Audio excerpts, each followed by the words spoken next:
Bueno, nik 18 urtekin euskal ikasketak edo euskal filologia ikasi nun, Gasteizen, eta gaur egun naiz zehazki euskal filologa gisa edo irakasle euskarako irakasle gisa lanen, hain zuzen gaur egun Gipuzkoako Bertsozale Elkarte nahi naiz lanen, Goierri mailako ikastetxetan bertsolaritza erakusten gaztetxoi,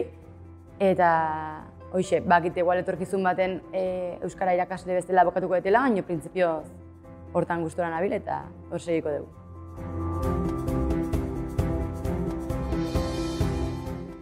Bueno, tani beti izan naiz oso euskal zalea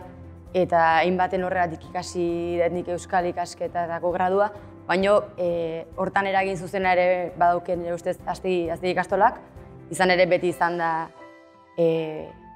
oso euskalduna, beti sustatu izan du euskera txikitatik eta hemendik irten gehan arte. Nik uste horrek eragin zuzena izan dola nigan. Eta gero gaur egungo jardunen pentsatzen dut baita eragin dola nigan, ni saiatzen naiz ikasleekin ahalik eta gertukoena izaten eta hainbaten hori jaso nulako baita hemengo irakasleengandik eta hoxe saiatzen naiz nire helarazten azkenen ume gaztenei.